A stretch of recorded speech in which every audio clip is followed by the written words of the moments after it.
get mad and hate me for correcting you, for pointing out what's bad. Or two, you get convicted and cry out because you sad and ask God to forgive you for the trespasses you had. You either run to him or run from him, and I just pray you come to him. Put down all your blunts and guns and you say, Lord, I'm done with this. You run to him or run from him. I just pray you come to him. Put down all your blunts and guns and you say, Lord, I'm done with this. Everything they told me was a lie, and man, I know that now. It's only right we hit the streets and we expose that now. A dirty devil should have killed me.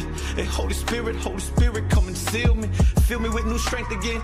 Now I'm feeling new inside. Lord, I abide in you and follow you where you abide. Fill me with new strength again. Now I'm feeling new inside. Lord, I abide in you and follow you where you abide. Hey, I confide in you with confidence, my Lord, cause greater is he who lives in me than he who's of this world. Hey, I confide in you with confidence, my Lord. Greater is he who lives in me than he who's of this world. Who told you God couldn't be trusted? Man, I'm trying to tell you, you could trust him. He loves you deeply, please believe me. He hates to see his children suffering. See, I don't know what all they told you, and I don't even know who told you. I just know that he's the answer. He gives hope, man, to the hopeless. I don't know what all they told you, and I don't even know who told you. I just know that Christ the answer. He gives hope, man, to the hopeless. Yeah.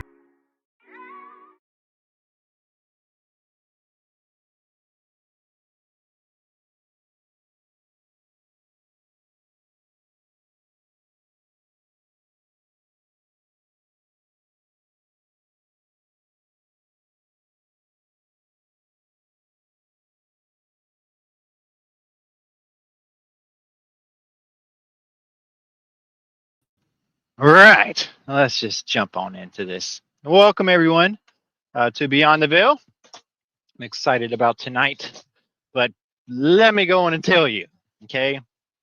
I really hope this works. So just going to say that straight up off the gate. This has been tough for me to get this video footage in YouTube and try my best to situate it in a way in which it will work, maybe without me getting copyrighted. I don't know. I've tried watermarks and all that stuff with this video. But if not, I've got a secondary way that we can do this. It's a lot, okay? It's going to be intense. However, if for some reason I get kicked off tonight, or for some reason this video gets shut down before it even gets going, don't be discouraged. I already have a video you guys can watch from today, and I will try my best to readjust this the best I can for tomorrow if it does not work in a certain way tonight. I'm really hoping it does, so keep that in your prayers for tonight. Before I get going, I wanted to kind of let you guys know, the ones that are just coming in now for the first time today, if you haven't seen me earlier today, I truly encourage you guys to go back and watch a very important live stream from this morning. Okay.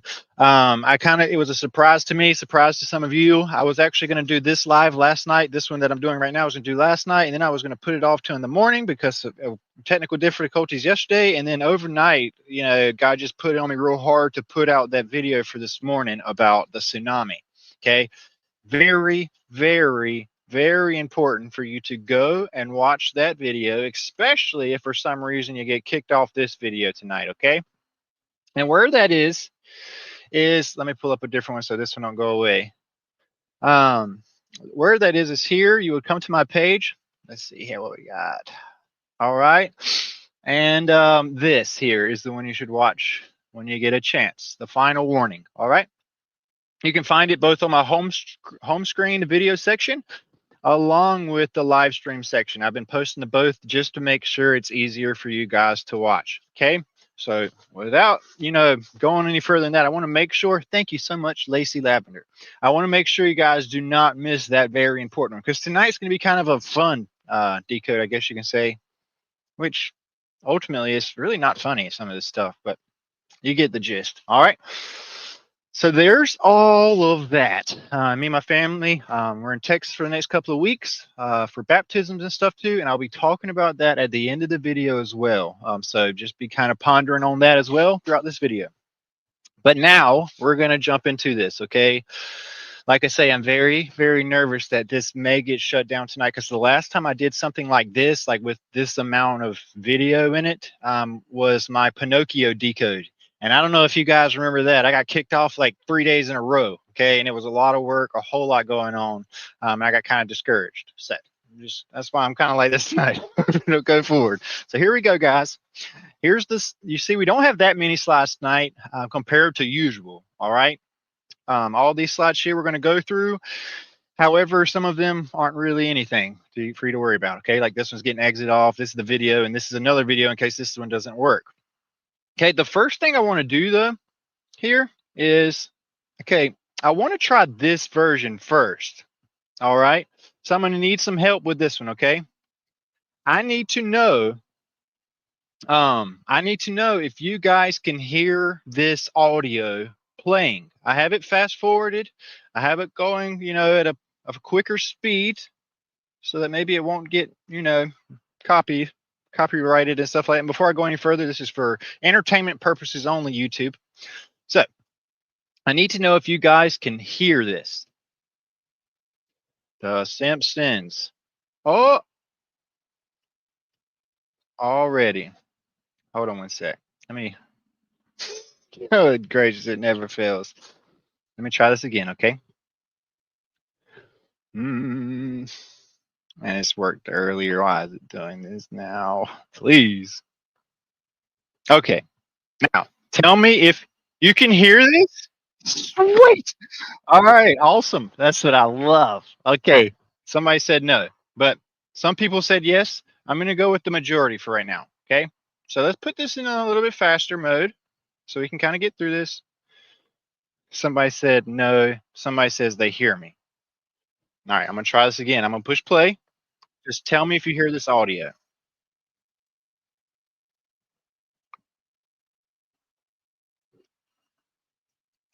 Man, it's tough seeing yeses and nos. Does anyone hear that audio? No audio from the movie clip. All right. So let's try this one. Please work. Do you hear this audio? This is so annoying. This is a second video. And if it don't work with the audio, I'll still be able to work through this video a little bit. See if you guys can hear this one. No. That is okay. So what I'll do is this. That is perfectly fine because it actually may help us with restriction purposes. The good thing about this is this. We have our subtitles, okay? And I don't need you to hear everything. I'm going to talk you through this and you'll see the words on the screen, okay? I'm going to do the best I can with this. What I encourage you to do is listen to the things I'm saying. And if you want to dig deep into the video, go watch it on Netflix tonight if you get a chance, okay? Most people in the world have Netflix. I'm going to be breaking down this movie, though, and it's going to really, really, really should open your eyes a little bit, especially those that have been following along. So some things I want all of you guys to do tonight with this video is this. Okay, I need you to think about everything that we have been discussing, all right, over the past year, especially of James and John and Peter and Christ and just everything in general, all of it. All right. Then I need you to also keep these names in your mind. Smith. We talked about Smith and John Smith, one of the founders of the United States and the New World and things like that. Okay, we talked about that word Smith and how Smith is interchangeable with the word Pan and also interchangeable with the word Freemason. The whole word masonry is the Smith side of it, the craftsman, the master craftsman, the Smith. Okay. Now, we talked about that even more than all that little quick run through. We talked about Smith and us, so we're going to be on the lookout for that. And yeah, let's do this. All right. The first thing we're going to do is go through, yes, Agent John Smith from, I see you down there, Susan. Agent John Smith from The Matrix, absolutely, and John Doe. Anyway, we're not getting sidetracked because I'm excited about this tonight. I just want you to know that. All right. So first thing we're going to do is go through the opening parts of this video here. Okay. So what you're going to see is what you're going to see. So it's kind of a good thing I got it fast forwarded then. All right. So here we are. Okay, as this is going, I am going to be kind of talking. Christmas is said to be the most wonderful time of the year. Notice it's produced by John Frank, which you know I love to do that, especially when the first name that popped up was what? Let's see. I think it was No, okay. But here's our John character already coming in. Oh, there it goes. What would you know? It's developed by James and a John. You guys are like, oh, he's already stretching. Just wait. John Frank.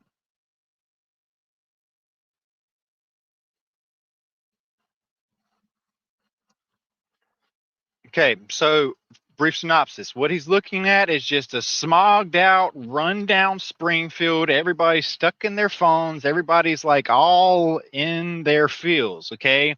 And it seems like there is no Christmas spirit in Springfield. Okay? Just a chunky inhale of tire fire and donut oil. And there's your Michael character. Always a James, a John, and a Michael. Okay, so who we have here is Darren Brown. What Darren Brown is doing is Darren Brown is coming into Smithfield to work his magic. Okay, Darren Brown is your Satan figure in this movie. I'll explain that in detail coming up, and you'll see it as well. He is your trickster, your one giving power and all this mess. Here he is. Okay. Fun fact. Okay, Darren Brown in real life is an actual illusionist and trickster and all of that stuff. Okay, that's where they usually get these from actual actors and things like that. But in this movie, what he does is he literally, I don't know if you guys know about MK Ultra and mind control in general. Okay, what he does is uses hypnosis to mind control people into doing things and saying things and being things that he tells them to do and say and be. All right. So, with that being said, his target in this movie, okay, is Homer. Okay, what he does is he tricks Homer. He says Homer is a poor gift giver.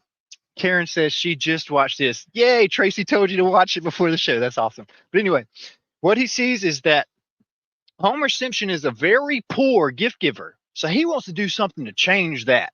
Okay, so what he does is he meets with Homer's wife, Marge. Okay, and what he does is he tries to get her to sign a contract to allow him to manipulate her husband. She starts off to say, nah, no way. Okay, and then he hypnotizes her, and this is, okay, yes, I'm going to do it. And then he gets her to sign the contract, allowing him to manipulate her husband. Okay, so let this keep on playing. In this special, he shall use a mixture of hypnosis, social compliance, British accent, and psychology in an attempt to change the holiday temperament of an entire town. This is a Darren Brown Christmas now. Okay, here comes the introduction to the movie. I need you to look at some crazy stuff. Think hard about everything we talked about. I told you, okay? Satan has mimicked everything that is done by the Most High. And we've learned that so much over the past year, okay? Including in the seed line of Cain, he takes and he mimics what is happening in the seed line of the woman in Adam. Okay, what do you mean by that? Well, there's two Enochs. There's two Methuselahs. There's actually a Noah and a Gilgamesh. There's two different lines, same story, two different things going on. There's two Lamechs. There's two of almost everything coming up all the way to the flood. All right. Then the flood happens. All right. After that, we get into some more weird stuff about some names and things like that. For example, don't you remember the split between Israel and Ishmael with that whole chain with their names, a one and another, and both represent two, but one has a woman leading him and the other, Hagar and her son, Ishmael, going one way, and then you have Israel and all of them going the other way. Okay, so that split of another two names with almost the same exact sound and everything like that. Okay, then you go on even further to the life of Christ. During the life of Christ, what you have is you have two Simons. You have two Judases, Judas Iscariot and Judas Thaddeus, who wrote the book of Jude, which they shortened to Jude. They also have two Jameses, two Johns. You have John the Baptizer, who humbled himself as a servant. Then you have John, the one that wanted to constantly say the one that he loved, and he wanted to be the greatest in the kingdom, sitting at the right with his brother at the left hand of Christ, and wanting to call down fire on the Gentiles. Okay. Then you have two different Yeshuas. Okay. Some of you guys are still using the Jesus thing, whatever. There's Yeshua Barabbas and there's Yeshua of Nazareth. A split happening there of two names. Then you have a Simon who would not go with Christ when he was called out in the crowd. He denied him 3 times. So next thing you know, the next day you have Christ walking with his cross, and another Simon takes his place and carries the cross from where Simon didn't do it. Okay. So even then you have that. Not to mention, there's Mary Magdalene, there's Mary, the mother of Christ, and then there's Mary and Martha. Okay. So we have that whole thing going on. I bring that up because of this. There's also this thing I've been telling you about even in today. He's made an image of the beast to be worshipped, in which everyone's worshiping the beast image that they picture as Christ, okay? They also are worshiping Mother Mary, who has actually been placed as Mary Magdalene, the bad Mary that had 7 demons fill her, and they were taken out. And then her, like Peter, was completely clueless when Christ said, I'm going to come back to life. She still showed up crying. Everybody's clueless. They didn't truly listen to the word of God. Okay.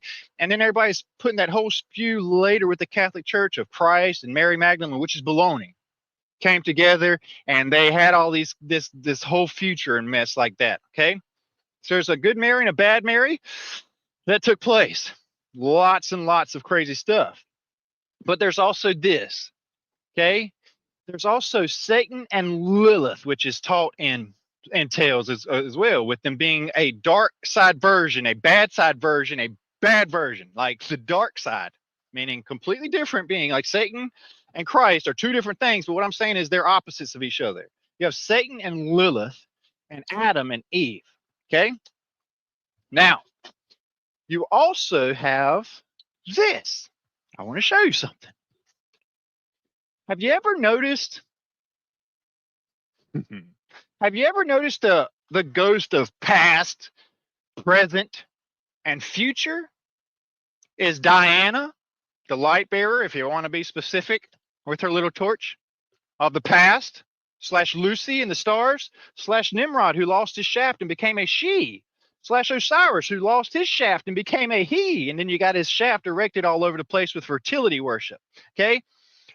So you need to know that the past representative here is Lucy, like Lucy in the stars and her giant candle wick.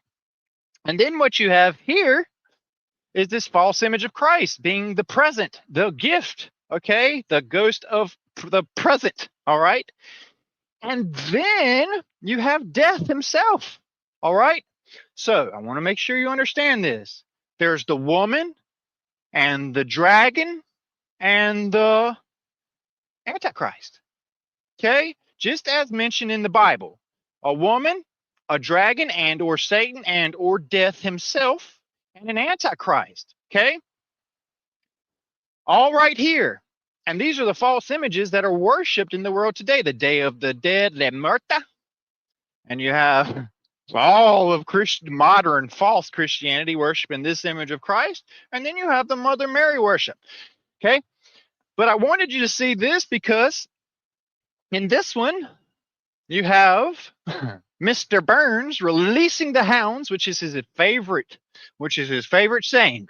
Releasing the hounds on those 3. And he's bit the wrist of each, okay, or the hands, or whatever you want to call it, okay, almost like a crucifixion hand. But let's move on even further. Look at this one, okay? Now, realize this just came out. I want you to look at something here, okay? This is not just Santa Claus. This is everything I've been telling you about this John character, okay? Don't you remember about me telling you about 10,000 Leagues Under the Sea and his tie-in with that? And John the explorer, John the adventurer, John the hunter of Leviathan, John and this, okay? This isn't just Santa Claus, because look, you remember, there's his leg. There's your peg leg I've been telling you about too. All of this. This isn't just Santa Claus. This is all those characters combined into one. And he's drunk off of the blood of the saints. If you want to look at this the way you want to. What's strange is this. I know you guys had to have seen oh man, I can't even remember if it was LeBron James or who it was. One of these famous people in the last couple of, Jay-Z. Let me see if I can find that for you guys.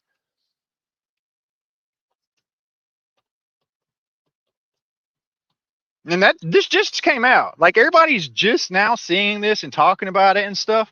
Okay. But this came out at the same time as this. Okay. With Jay-Z and his bloody cup. All right. You want to see those side by side? We can. Okay. I just thought this was kind of weird too. You got the blood drinking, right? Which is nuts. Okay. So you have here him drunk on the blood of the saints. And let's keep on going. All right. Now, absolutely. I just can't say that word on camera. So here we go with this picture here. So now that we have, like I've said, okay, there is a beast, there is a false prophet, and there is a woman and a dragon. Okay, this is why I've been trying to tell you guys. It's important to know who Anubis is. Okay, the tech giant who gives power to literally technology to the Antichrist to do what he needs. Kind of like Elon Musk, who literally dressed up as Anubis himself. Okay, Elon Musk is Anubis, the tech giant who gives the power /X to Osiris to raise him in this, the guardian of the underworld, Anubis, Elon. Okay. So he is this other figure here. Okay. Just as Anubis has the sharp ear point horns, you need to know. Everybody's like Baphomet, this and this. You need to know what Anubis is actually a representation of as well. Okay. All of the stuff is tied in together. Okay. But aka Anubis guiding them through the underworld, entering into the pits of hell as Michael the Destroyer pops up here. But here we go. The children in chains in a basket being led into the pits of hell. And notice all the focus point on the red. Okay, here we are with this. If I had to guess, this was probably James and John, but I don't know. Okay, here you have Rudolph, the light-bearing reindeer. Okay, and then you have this abomination here. Okay, what this is here, I've been trying to tell everyone. Remember when Christ looked down at John and he said, John, behold your mother, mother, behold your son, or son, behold your mother. That whole thing happened. Well, I've been trying to point out the whole tie-in with Mary and John all over the place here in the last couple of weeks, okay, including the witch trials and their focus point on literally Mary and John. But you have Mary and John and James, because remember, James and John wanted to be the greatest in the kingdom, sitting on the right and the left-hand side. Okay? It says that they will turn and hate the woman in the end, by the way. That's why they were looking away grieved. So here we go. I want to show you this, all right? Before we get into much more, which you can see this, watch this focus point of the red and the blood splatter here on the snowman. Let's see. Hold on. Playback speed. Whoop. One sec, guys. Let me speed this up a little bit. All right, here we go. Hark Media. Okay. Here he comes in Springfield to start his work. All right. As he comes, what he does is he tricks this mayor here. All right. No, he didn't. I see a good question down here. Lost his shaft for mingling with the women. No. What happened was, if you read kind of the whole story between Nimrod and Semiramis, and also between Osiris and Horus, is Set came and cut up Osiris, okay, and put his body all over the world in different parts.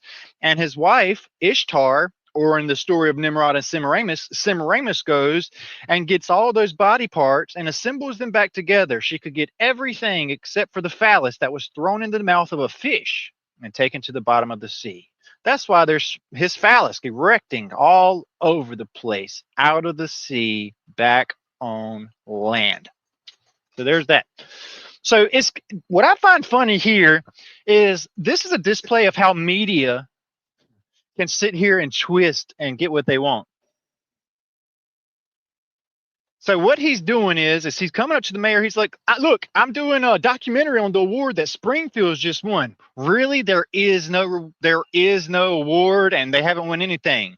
But he catches somebody that's supposed to be in charge off guard. So you know them being them. You see it all the time with all kinds of politics. Them being them, they just go with it and act like it was planned all along.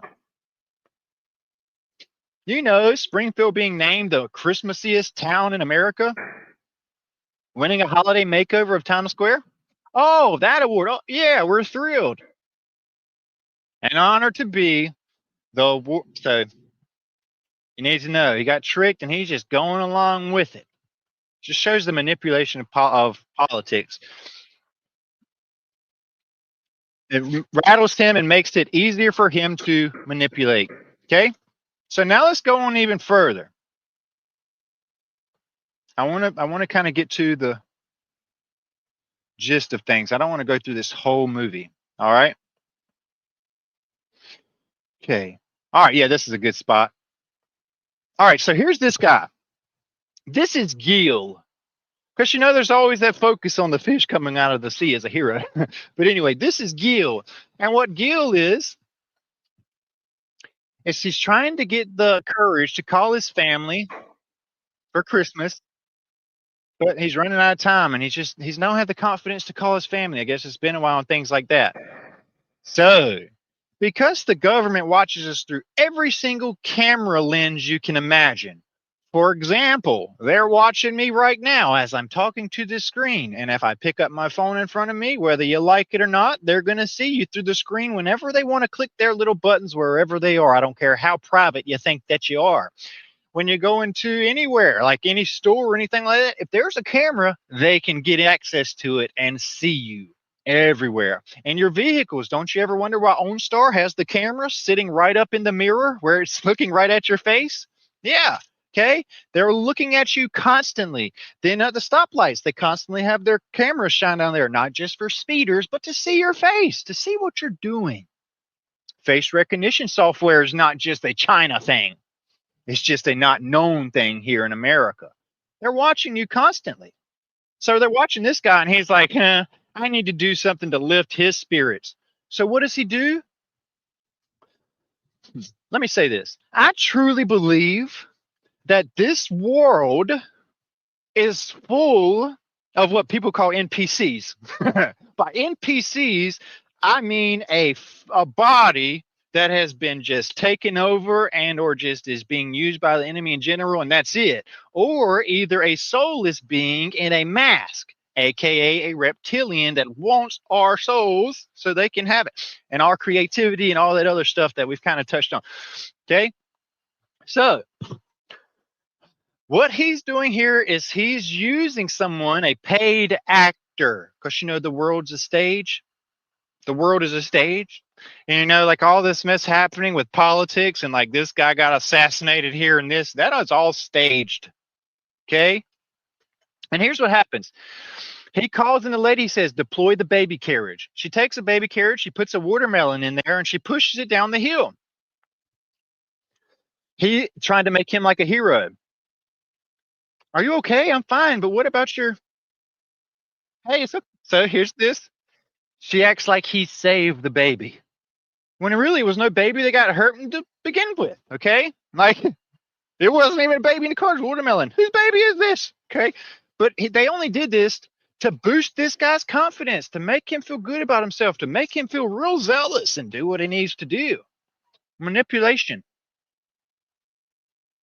Just like that, his whole everything changed. He was brave and strong and all this stuff, all because of the manipulation taking place in the background. So he calls his wife. It's fantastic. Okay? Now, let's go on even further. I don't want to miss anything. Okay. Just hold on one second. All right. So now he's changing his focus point to Homer. Okay?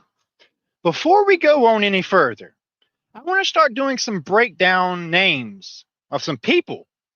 Okay, for example, let's start looking at, I don't know, Darren Brown. Let's see where let's look at this. Let's first break down the name Darren. Would you believe? Now, I've been telling you guys, okay, James and John, just like Donald John Trump and James Donald Vance,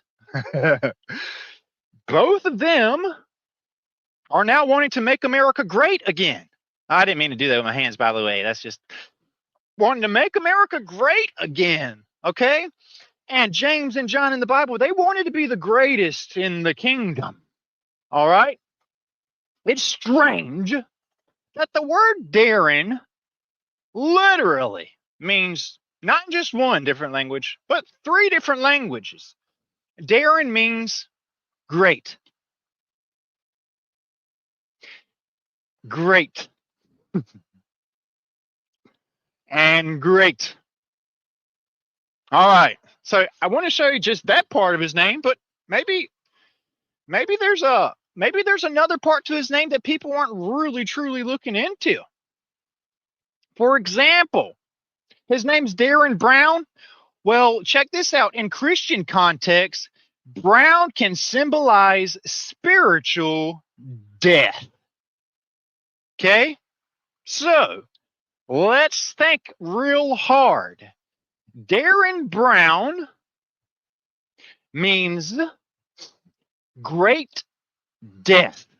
Great spiritual death. What you're going to see here in this movie is Darren Brown causes a spiritual death in Springfield. He causes people to lose faith in God. He causes people to lose faith in Santa Claus. And he causes people to lose faith even in their government. Okay? So, like I said, Darren Brown means the great spiritual death. Now we've got that out of the way. Exit those out to make you know that we're moving forward. Okay? All right. This is going to get nuts. All right. Now, what I want to look at now is, make sure I don't skip anybody. Okay. I want to look at the name Homer. Have you guys been doing research on the name Homer? Well, here, check this out. The name Homer, oh my goodness, means a complying person, a blind man. Because, you know, the Bible talks about those who are spiritually blind, those who are blinded. Homer means a blind man who complies with his guide. You remember, in the end, there's the synagogue of Satan, where the blind guides lead the blind. Wow! Well, would you believe it? Homer means a blind man who complies with his guide. Okay, we know what the synagogue of Satan, the blind guide is Satan, and he's leading the blind. So here what you have is Homer, the blind man, who's being led by his guide. Or, because I've been telling you, the Antichrist is not just the Antichrist of today, but he's had 10 kingdoms and a short horn. He's been around a long time. He's Nimrod, he's Nebuchadnezzar, he's going on and on and on. He's Tubal-Cain, he's Cain. Okay? Over and over and over again, we've touched on all that stuff. Meaning this, he has an ancient beginning. Chad, you like that, don't you? It's crazy, man. So let's truly think about this, okay? We have Darren Brown, the great spiritual death, who leads as a guide a blind man named Homer who has an ancient beginning. Okay, but let's look on even further. Okay, let's look at the etymology from Homer, from the Greek verb homerio, to meet or comply, once again, or to be captive or hostage. You need to know, guys, that when you're in Christ, you're set free. But when you're with Satan, you are captive and bound and hostage. So here we have Homer Simpson. Homer meaning the blind man who complies with his guide. He's a complying person who has an ancient beginning, who is also held captive and hostage, bound and chained by the devil. Okay? Then there's this, the spilling of blood. I've been telling you, Cain killed Abel. Okay? He spilled his blood. That's why Homer also means, you got it, to slowly begin to flow and to be read. So here we go, guys. Let's put all this in together again. Homer means the complying person who is led by his blind guide, and he's a talker who has a very ancient beginning, okay? And he also is held captive in bondage by his guide because he's blind to it, okay? And also he spills blood or red, and it slowly begins to flow. All right, well, you either get it or you don't, okay? Let's go on even further. All I'm saying is he has all the identification of literally Cain / the Antichrist just in this little bit right here, but that ain't even all. Just wait, guys. This is awesome. All right, I couldn't wait for this live, if you see now. I've been really waiting for this. I'm so excited, okay? Now, this will really blow your mind. Hold on to your tinfoil hats, ladies and gentlemen. Okay, for those of you that have been following along with my Peter, the first pope and the last pope, the one that was given authority and power and did all these things, and when his testimony was fulfilled, he cracked all of that stuff we've talked about with Peter, the rock that was made the rock in front of the gates of hell. Christ is our rock, our firm foundation, yet he made he made Peter the rock in front of the gates of hell and said on that rock he would build his church. Okay? And the gates of hell shall not hold you back, Peter, shall not prevail against you, Peter. Okay? We talked about that in depth. Well, would you believe this? This will really blow your mind. What does the name Simpson mean? Simpson is a patronymic, or whatever you want to say, surname with English and Scottish, that's important, roots, where it has been found as early as the 1300s. Simpson derives from someone being a son or descendant of a person called Simon. So, I need you to do some more math with me, guys. You have Homer Simpson, who was led by the blind guide, Satan, and his also is the son of Peter, who was made head of the synagogue of Satan, the first pope. Think hard. Think real hard. Think real hard. Okay? So here you have complying, led by a blind guide, son of Peter, son of Simon. All right, let's keep on going because this is going to get really crazy. It gets even crazier. It gets way crazier. Full circle. Let's go on even further. Boom. See, these things are checking off tonight, guys. We're doing great. It's only been 42 minutes. Okay, so now we're at a point I need to pause because we haven't got to Ralphie yet. We've went through Homer. He's been introduced. We went through Darren Brown. And boy, oh boy, is it crazy.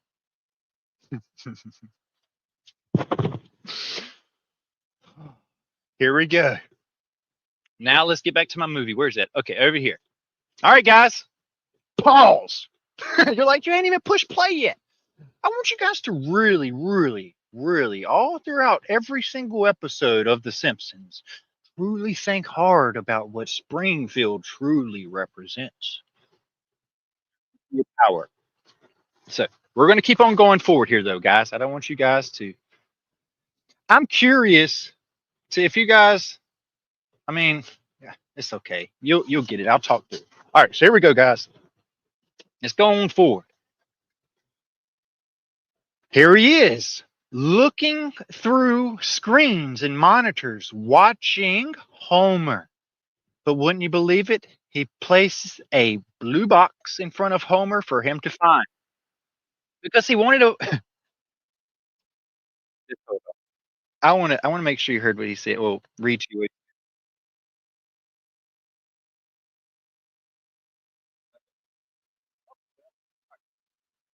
There, I want you to read that. So in typical great death, bringer of death, the bringer of death himself, the greatest death, in Satan fashion, in typical Satan fashion, we introduce ourselves. What do you mean? Remember, if you meet Satan, he's going to offer you a deal of a lifetime. If you meet Satan, he's going to offer you all the riches of the world, just like he offered Christ. He'll say, oh, you can do this sign here. Okay? That's the sign. Okay? But here's this. Guess how he gets Homer? What he does, Satan will go after what you love most or what you want most. Homer's a simpleton, hence simp. Okay? He's simple. He's just standard. Okay? What pleases him is this. Oh, they Christmasified my favorite cupcake. Good job. But do you notice what Miss Kim Blanchard just noticed? 666. One eye symbolism. Real society. One eye symbolism here that I've been trying to tell you guys is so important. Okay?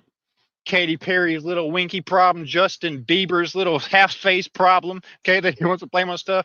Everybody's props, all the politics coming out of the Osiris ritual with black eyes, okay, the black eye clubs, all of those things, the one eyes all in Hollywood and stuff like that. Well, here we go. He wants to offer the deal of a lifetime to Homer Simpson. They Christmasified my favorite cupcake.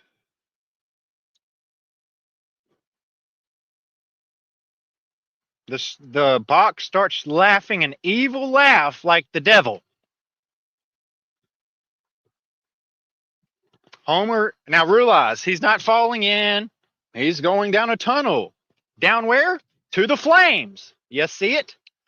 He's going down to hell. Okay? Who's he going to meet in hell? He's in hell. Who's he going to meet in hell? Well, remember, I already told you.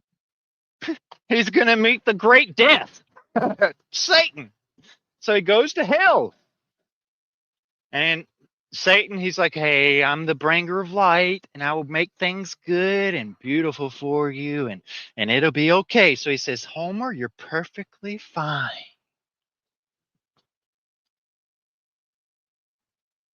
You're perfectly safe, and your cupcake is right here. Wait before you grab it. All right, so he instantly, as soon as he walks in his room, the snake Satan hypnotizes him, kind of like Mowgli and Kaa off of the Jungle Book, and how he uses his hypnotizing eyes to go after the man cub. All right, this is funny. All right, let's keep on going. So he puts him in a hypnosis state. I've hypnotized thousands of subjects because that's what Satan does. But Homer was different. Homer, open your eyes and look at me. Look at me. Homer's only looking at that cupcake because he's got his eyes on the prize. Blinded by what you want, what you desire. It's all he wants. So what he does is I resorted to an unorthodox way of getting him to focus on me. Where does he put it? Over the third eye. Homer, I'm going to help you become the person you actually already are. Someone who is great at giving gifts. He wants to make you great, Homer. Is that who I really am? Absolutely. You're a natural gift giver. You observe people, you pay attention, and you see, I see them when they're sleeping, is what Homer replies. Well, more so when they're awake, but you know that I know when they are awake. Sure, but more importantly, You no longer dread the holidays because you know that I am Santa. So, the devil has given the devil has given Homer power and authority as Santa Claus. All right? Now, everyone in the world, everyone in the world is hung up on Satan and Santa. But they don't understand is this. Satan enters people. Is how he uses them. Like Satan entered Judas.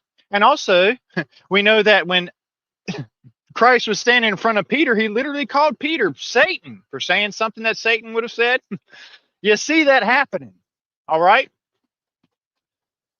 So I bring that up because of this. I don't know how people aren't understanding the whole tie-in with Santa Claus ultimately being Nimrod with his father reigning inside of him. Okay? Possession. Absolutely. I love you, Miss Kim. You're so good at this. All right? That's really how that goes. But let's keep on going here. I don't want you to get confused.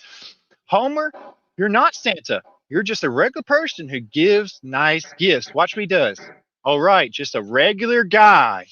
Now he's doing what the package was doing. He's initiated into the real society, the One Eye Club. Wait, why did you wink knowingly? Did I? Okay, I'm stopping this. Wake, Homer. Yes, Homer. Oh, there it went again. He's still winking. Is he stuck? You can't get stuck in hypnosis. Look, all the hypnosis books say now.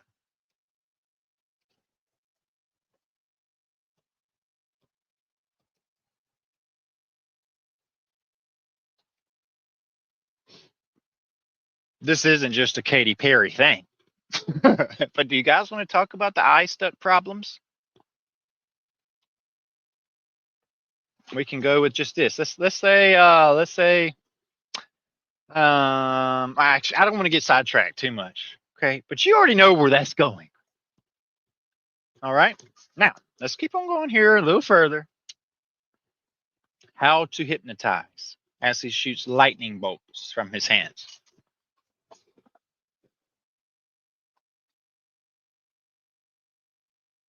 I'm a sprightly / spirited, filled with the spirit, elf,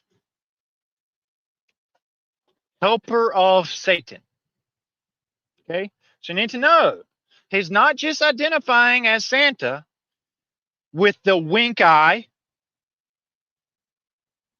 but he's also saying he's a sprightly elf, a helper of Santa. All right. Okay. So I was trying to tell you a little bit of both, because you know there's Santa and the light bearer Rudolph. Now let's keep on going here. This is fun. All right. Homer, you are not Santa. I need you to say you understand that. Well, if that's what you need, I understand that. Oh, did you see it one more time? The little wink. Then look, now pay attention to what they focused on. The nose thingy concerns me. What nose thingy? When he went like this. Okay. Now, there's that. Okay. So there he is, just taking off out of hell being Santa. All right. But I want to show you something else. I do know that. Okay. Yeah. Here's this, all right? And not all Springfielders were happy about the Santa worship. I skipped a little parts of this, but I'm going to show you because it'll come back to it. Frankly, I've never liked the emphasis on Santa. I mean, an imaginary being. Now realize what this show is implanting in your children's mind as we go forward, all right? Listen to what he says. I mean, an imaginary being who decides who's good and who's bad? When do people get so gullible? He makes a whole lot more comments than that. And then Marge, listen to the... See, what happened was I I skipped a section, and what was going on was after Homer, and I'm really hoping that other pieces is still in here. Hold on one sec. Cool. Okay. I've got it out of order, and that's perfectly fine. Because this is where we actually need to be. Boom. And we'll go back to this scene. All right. So here's this. The nose thingy concerns me. We're picking up right back here. This is where it gets nuts. We were right to be concerned about the nose thingy. All right. / the winky thing. Now we're getting somewhere. All right. Forget it, Simpson. I'm not issuing you a new company ID for Santa, says Mr. Smithers. This is Mr. Smithers.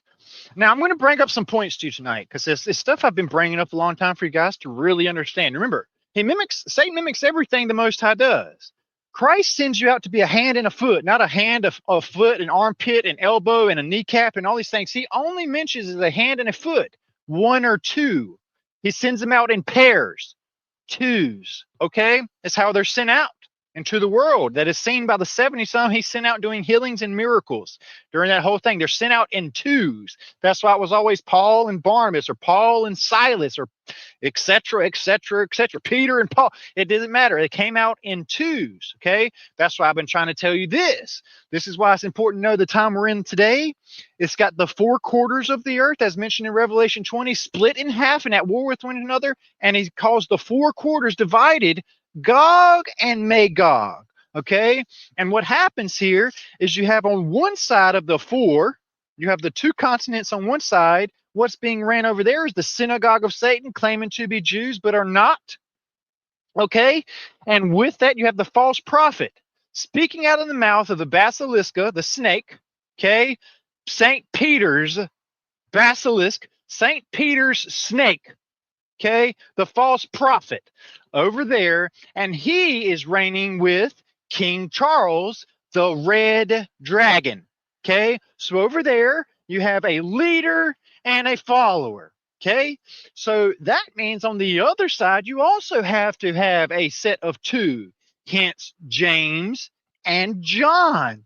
Or before James came in the picture, it was John and Elon. But now we have all 3. We have the Sons of Thunder and Anubis, the tech giant, all together. But you have this pair system happening, right? What was pictured clearly in the show. Watch this.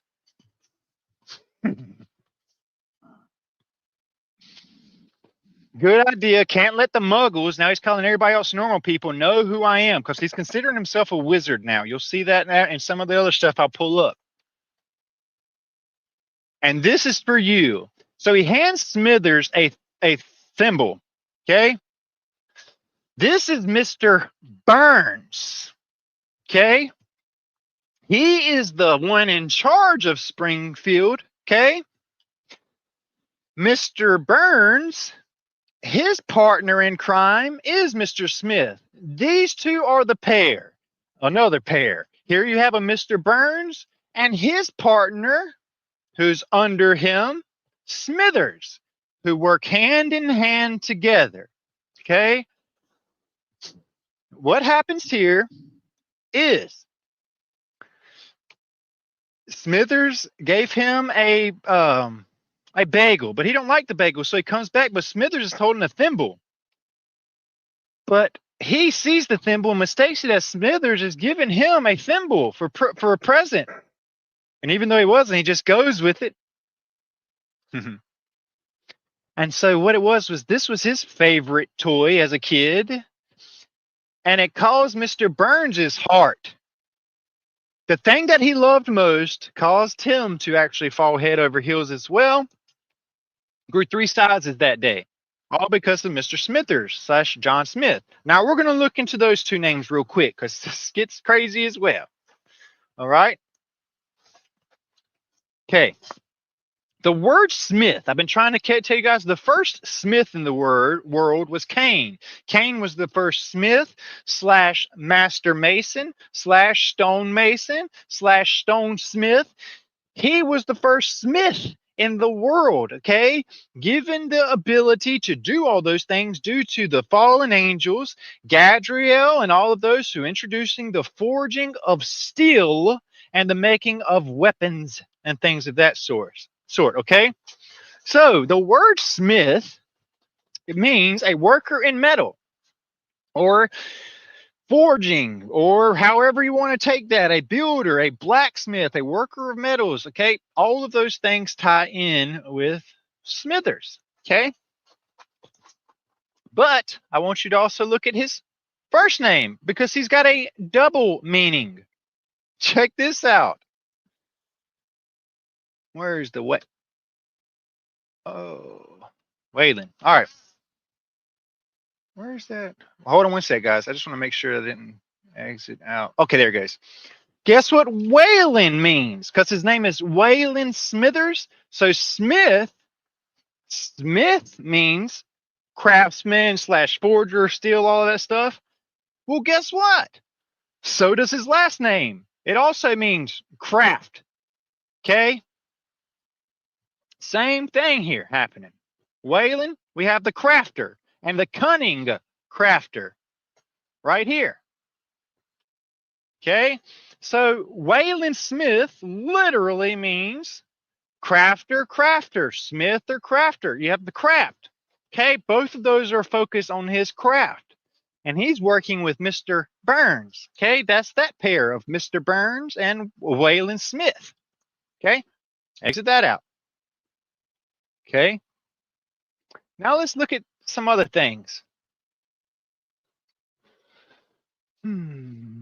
Okay.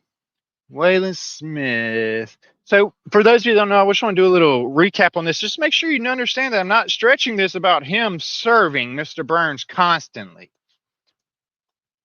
Smithers is Mr. Charles Montgomery's deeply devoted personal assistant, executive, and self-proclaimed best friend. Although in Lisa the Skeptic, it is first majority shown that Smithers has deep feelings for Mr. Burns, kissing him on the mouth near the end of the episode.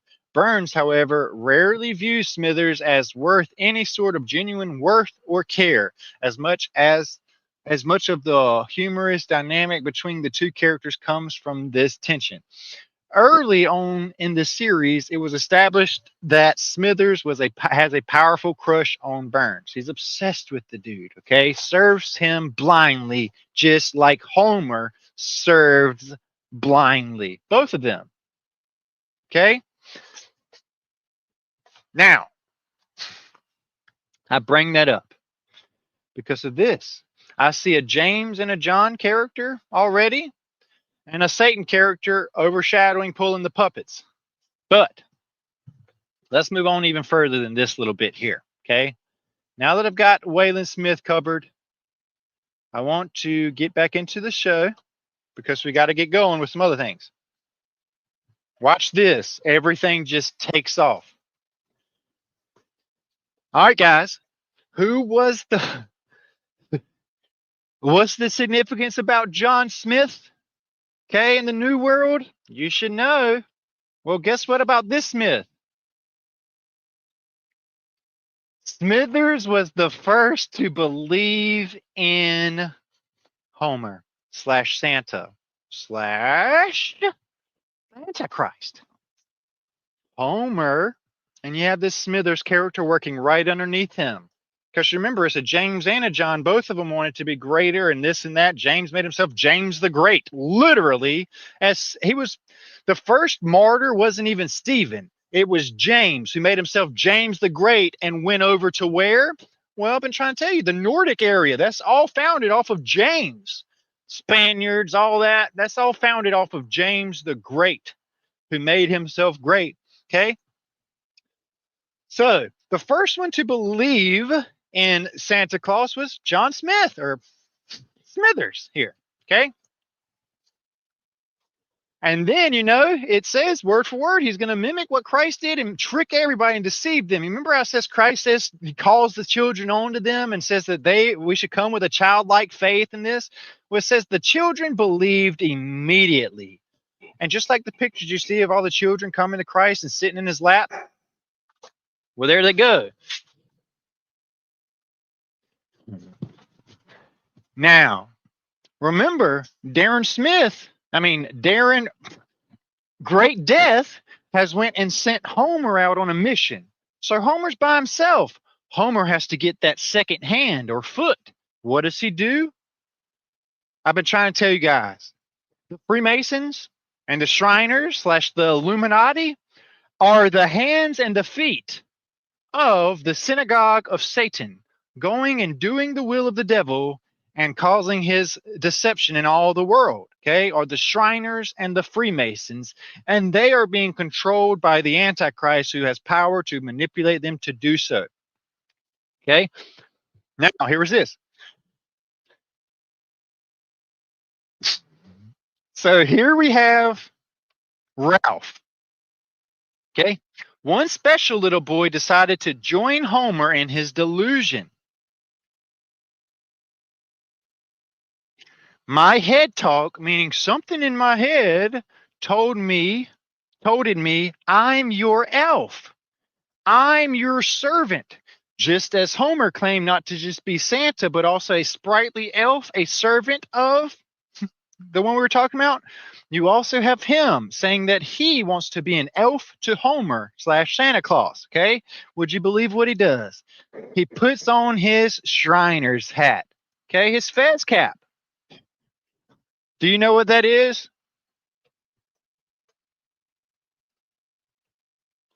Well, here we go. Come on. There we go. There's your Shriner's fez that has been put on his head. Same exact shape. Okay. Same exact shape. All right. Here you have him and it's perversion. So it's flipped upside down is what you have here. Okay. So now you have Homer and Ralph as a team. He's Santa, he's the elf, and they go on about their business. Now he is a hand and a foot. Okay. My tummy talk told me you need to go get your boss more frocks. So he goes and sends them off. And what does Ralph do? Well, he's a Homer. Ralph is a blind being led by a blind guide now. Okay? So soon everyone believed that Homer was Santa Claus. Homer's delusion was so complete that he even started to change physically. I used to spend every Christmas with the old, head in the oven. But now I got the actual Santa Claus. Drinking my beer and peeing in my bathroom. It's a Christmas miracle over here. Now look, remember, I told you. Here you have Homer and his foot. Okay, Ralph. Now we have to get into Ralph. What would Santa Claus be without Rudolph? Which is exactly what Ralph stands for. Ralph comes from the Old English word Redolf / Rudolph and Old Norse Rudolph / this is crazy. The wolf in sheep's clothing. Ralph means in Old Norse, pronounced in Old Norse Rudolph, means the wolf council. The wolf in sheep's clothing. The Freemasons and the Shriners sitting in the back of the churches in all denominations of the world being good stewards of stature and good works. Wolves in sheep's clothing. Okay? So you have literally Homer, the blind guy led by the blind, and Ralph / Rudolph, the red-nosed reindeer / Rudolph means wolf council. So next time you want to celebrate Christmas and talk about Rudolph and his shiny red light-bearing nose in the sky, you need to know that he's part of the Wolf Council. I wonder how many of your children know that Rudolph means Wolf Council in Old Norse. It's probably the same ones that can pay attention to all this other stuff. Anyway, there's that. Okay, so I mostly bring up names tonight because there's people that have come on my page and be like, nah, all that's just a coincidence. All you and your name thing, you're going crazy with this name thing. No. The part of the Kabbalah is this whole symbol, signs, names, and things. For example, if you want to be worshipped as someone, you would put that name as that name. Okay? All right. Yes, to be a Shriner, you have to be at least a 32, not 33, a 32-degree Freemason, Stephen. Good question. So let's go on. So for y'all that believe coincidences and names, tell me, how does Homer mean what it means? How does Smithers mean what it means? And Waylon mean what it means? How does Ralph mean Rudolph next to Santa and also mean Wolf Council? How does Mr. Burns, wait till you see about Mr. Burns, okay? Tell me, how is this a coincidence? Okay, it's not. Because it's going to get even crazier, folks. So now that we're past this, this was a big banana sandwich for me right here. This one alone with the Rudolph decode of Ralph. Now think about Wreck-It Ralph the Destroyer. Does it make sense now? Wreck-It Ralph? Anyway. Destroy it, Ralph. All right, let's keep on going. I just get sidetracked because this is a lot of fun to me. All right. So I want to make sure there wasn't anything on this one, because all this does is tell you what the show is, and we've already gone through that. So I can go and exit off of this one. And since this one didn't work, I'll exit off of this, and now we'll get back to the movie. So for those of you who are kind of wondering about time and stuff like that, this is what we got left. If you need to pause it, that's perfectly fine. If you want to start tomorrow, that's cool too. I'm going to keep on going. It's been a good day. Now I want to show you some more crazy stuff, okay?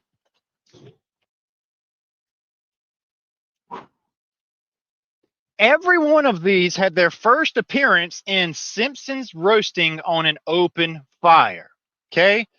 The crazy thing about this is this episode here behind me of, oh, come on, all ye faithful, is the 35-year anniversary of Simpsons roasting on an open fire, burning. And it doesn't say Simpsons chestnuts roasting on an open fire. This literally says Simpsons burning on an open fire. And this is 35 years, about 35 anniversary of that episode. They come out with this one. What's crazy is this, because you know those Freemasons, like the one who made the Simpsons show, he's obsessed because he's a 33rd degree Freemason. Well, 5 plus 3 is 8. And we know the occult symbol of 8 and 88 is an infinity number of resetting, of starting back over, of bringing it back around. Okay? Which is why they brought it right back around to this craziness. But here's some nut stuff. Now I want to get into Mr. Burns, the one in charge of Springfield. Okay? The one in charge of all the nuclear power and all of those things. I'm going to show you some weird correlations I have come up with. And remember, James and John want to bring down fire, make it rain fire on everyone. Donald Trump and James Donald Vance, they're wanting to fire everyone in the office right now. Well, guess what Donald Trump's favorite line is in The Simpsons?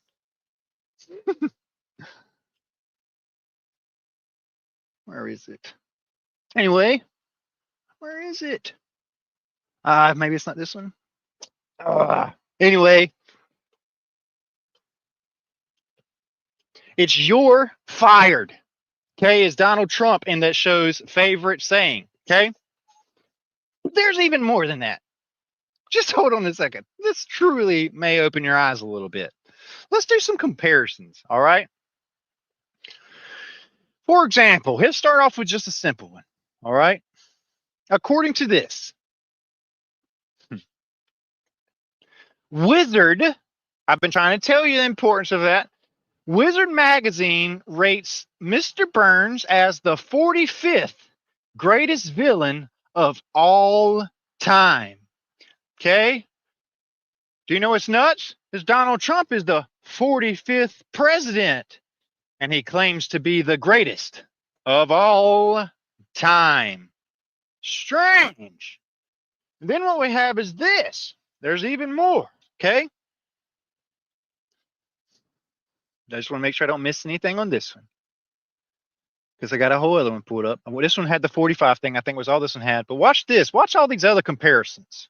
Okay?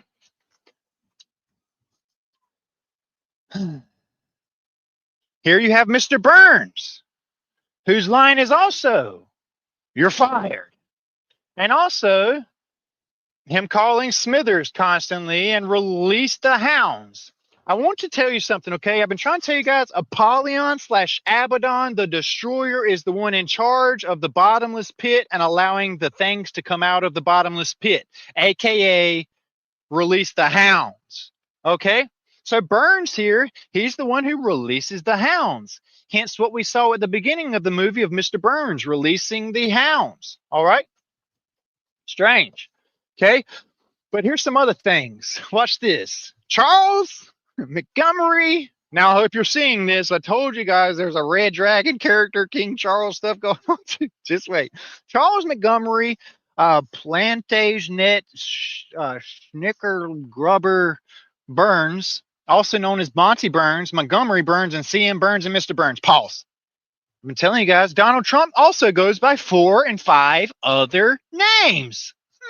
James D. Vance also goes by 3 other names we've talked about as well.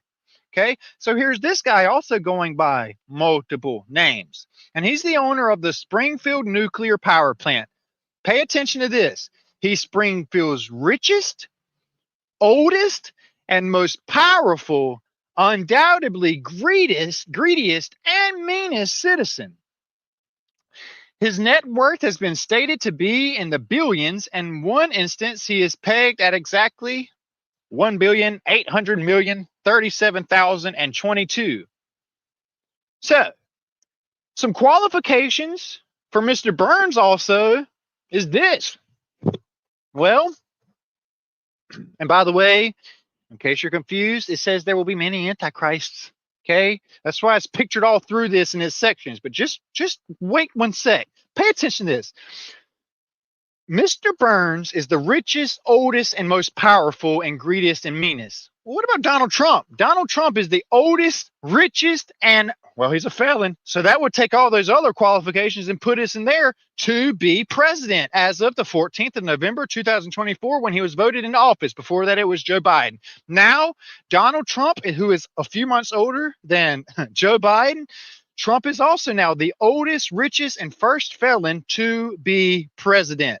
Just as Mr. Burns is the most powerful, richest, and oldest citizen.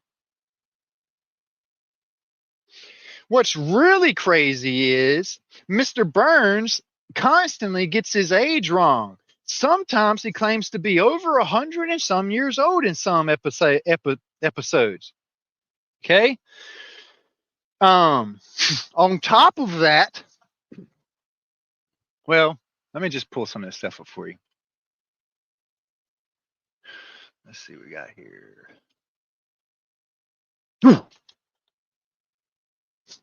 Burns served. I've been telling you guys about World War I, World War II, and stuff like that. And I've also been telling you about Donald Trump, the time traveler, who has been all throughout history, going all the way back to the Holocaust. And also before that, I've tied him into a whole bunch of history, Donald John Trump, okay? But see, Mr. Burns even goes back to the Second World War, when he held the rank of a private after being demoted for his involvement in a romantic scandal. Now, aren't you aware that Donald Trump also served in the military, and he was also involved in a romantic scandal? So that's like 6 check marks already.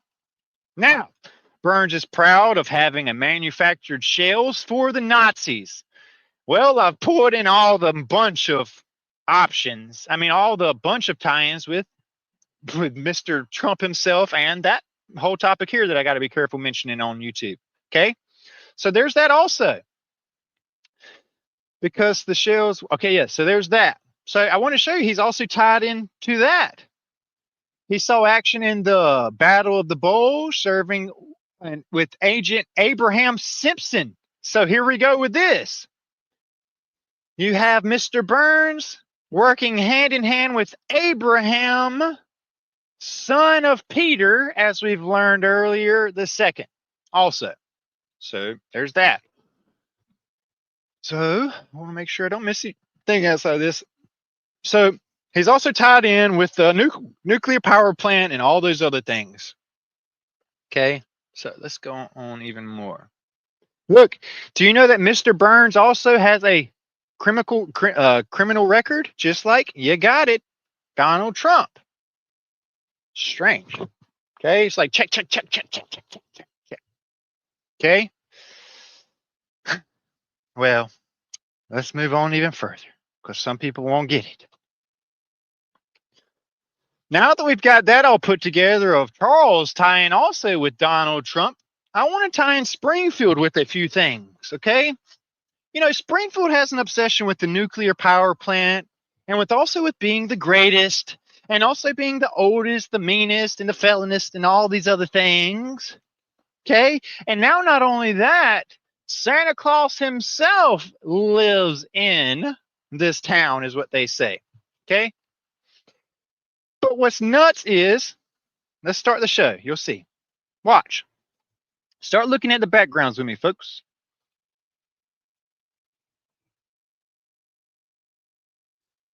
I've always been like,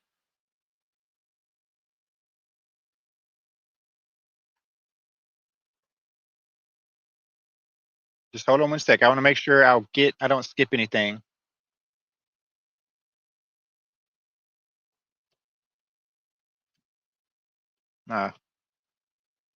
There it goes. So he does the eye thing on camera.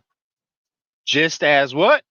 Well, remember, anytime you're on TV, they have to promote their agenda. Literally, okay? Whenever you're on TV as a puppet of Satan, which he has many puppets, that's where I'm trying to get at with them, and they're all filled with the same spirit.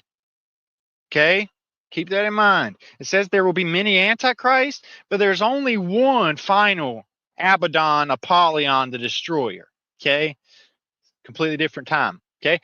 But right here, we've noticed even with the Olympics, anytime you get a celebrity who has sold their soul to the devil, they're constantly, and do not screenshot any of this with this stuff, the hands holding up and all of that stuff.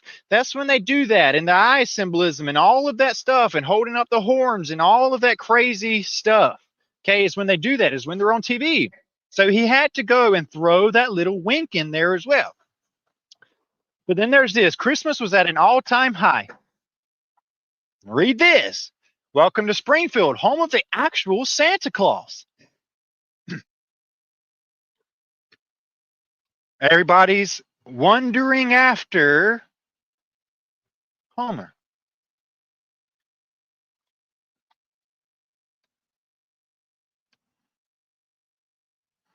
Christmas Town is where Santa Claus resides.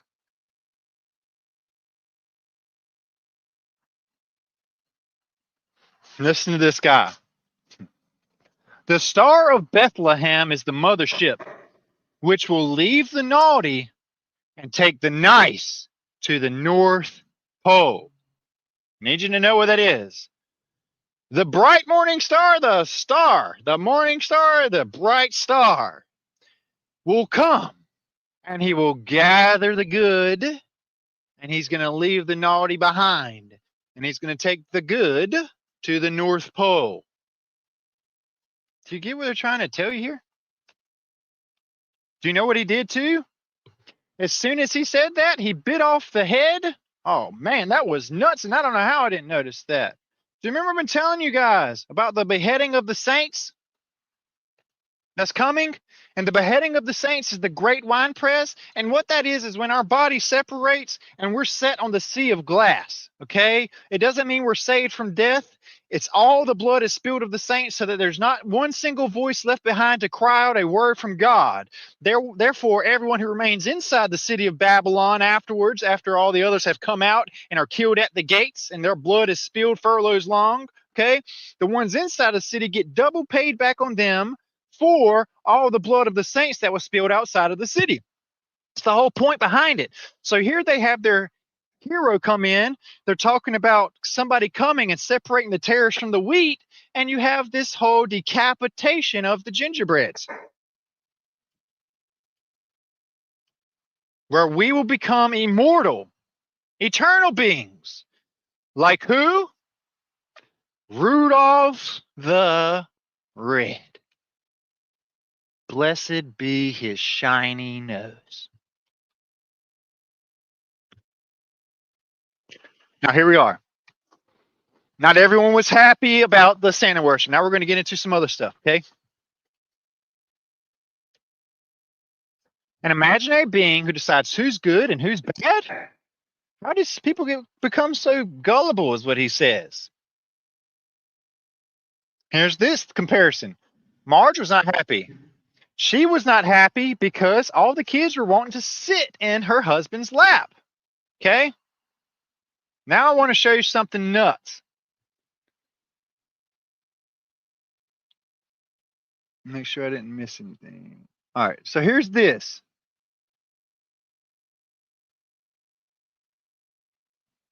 Let's start right here. Let's go back a little further. What you have here is actually, I don't want to skip this part. Let me just play through it. Okay. Pause, actually. Look in the background, okay? I want you to notice something that you're going to see everywhere. Have you noticed the government has taken over every single Roman building of old/Tartarian building/stone building that was uncovered during the reset and all of those things, not rebuilt, okay? They've been taken over by the government. And here in the background, you always see courthouses as said Roman buildings, just like in the show. They put it right in your face. But here's this. Let's get past this. I don't want to skip it. I see that. So here's this, okay? Boom! Up. It flashes so quick because I really don't think they want you to see it before I show this scene. Everyone knows what's happening tomorrow night, right? The Pope is doing their Jubilee. That happens every 25 years.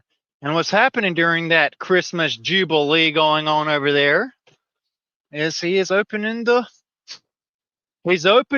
holy door of St. Peter's Basilisk, which is right over St. Peter's tomb, okay? That is buried beneath there. Everybody wants to focus on all this other stuff. Well, that's what's going on there. That opens tomorrow night during the Jubilee.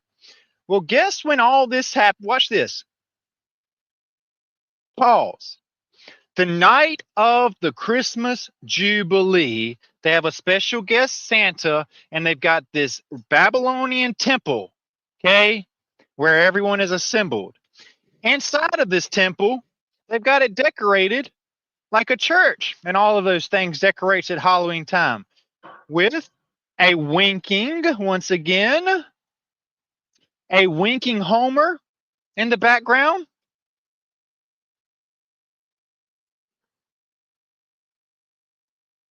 Okay, and what's happening here is Darren Brown gathered everyone in this room, okay? Darren Brown gathered everyone in this room, and what he does is he gets Homer to go on stage, and he gets Homer to tell everyone that he's not Santa anymore, and he tells them, you know, that it was all a prank and all this and this. They were just trying to do this for Homer, and so all the people that are gathered in the congregation is like, well, if you lied about this, what about Santa? Santa's a lie? And then this guy stands up and he's like, well, what if there's no God? What if there's no God? And he freaks out, okay? And then he tells his children and all of them that there's no God. No one's in charge. So realize he starts off, what if there's no God? What if there's this? What if that? And his kids are like, don't you know if you say that there's no God, Satan's going to come and he's going to do da-da-da-da-da to us, okay? So he convinces all of them that that was fake and that he's not Santa Claus, so they lose complete faith. Remember, Darren means great, and brown means spiritual death. So Darren Brown causes a complete spiritual death at Jubilees. During Jubilees, Darren Brown, great death, causes a spiritual death in which they don't only lose faith in Santa Claus, but they also lose faith in God, in which that's where he ran out and he's on the roof. Ned, you can't stop believing in God just because some English guy, they only seem smarter than us because of the accent and the great baking. So he goes on this big spiritual journey type thing of how he's been having in the back of his mind that God's not been real this whole time and he's been doing all these things. He said, how could God take two wives from me? I follow all 10 commandments. I even wrote 3 of my own. He's blaming God for all this. You think God would bless someone who tries so hard. Instead, I got 2 dead wives and a weird pinky toe. Jesus wore sandals, but I can't. Oh, I'm so sorry. I have to tell you something embarrassing. Every morning he puts a note up for his wife, okay, that died. Okay, he does that as a reminder for her and all this stuff to keep his faith up and all this. But everything changed after this. He takes all that stuff down. I'm looking at time, so we got to make sure we're hurrying with this too, which really don't want to rush it. And we're only halfway through this. Well, I got to get on with it. I got to show you. Okay. So he goes on and on and on, questioning God and all those things. And what happens is he literally, after this, talked with Marge and that day. He goes home and he starts taking everything down. Takes the trees down, takes the signs down. He completely loses faith in God. Moves all of those things, brings out just the basic mode, gets rid of the Bible and the anointing oil, and brings in pharmakia, the one who deceives the people at the end and takes their faith away from God, who can heal them and cure them and take all these things from them, and places their faith on the serpent around the pole. So here's pharmakia coming in to deceive them after he's dropped their faith in God. So he goes and he erased his God out of his life. All because of this whole Santa Claus stuff. Finds out Santa Claus isn't real, so therefore he don't believe God is real. Now, guys, parents especially, listen to me.